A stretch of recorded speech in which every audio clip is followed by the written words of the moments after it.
Chaque instrument qui entre dans la bouche d'un patient doit être stérile. Mais comment savons-nous que la stérilisation a réellement fonctionné? Les indicateurs mécaniques et chimiques nous indiquent si les conditions ont été atteintes. Mais une chose prouve que cela a réellement fonctionné: les indicateurs biologiques.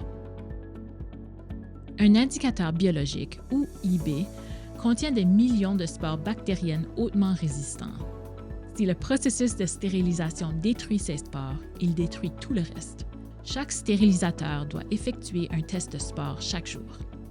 Placez l'IB dans un dispositif de défi de procédé avec un indicateur de classe 5.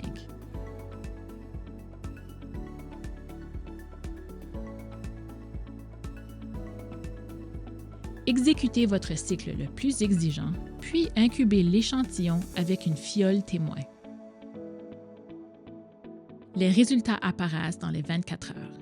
Un résultat négatif indiquant l'absence de croissance des spores veut dire que votre stérilisateur est sécuritaire et tous les instruments sont stériles. Envoyez des échantillons à un laboratoire indépendant chaque mois pour vérification.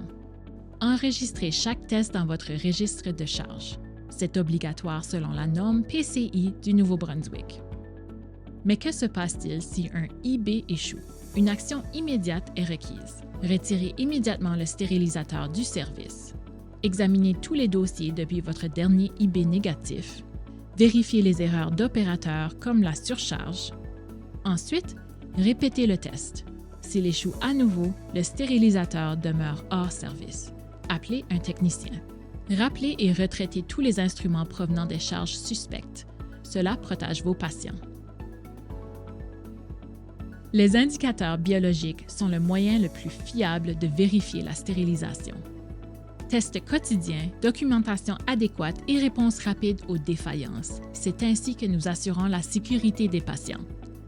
Parce qu'en dentisterie, la confiance repose sur la science.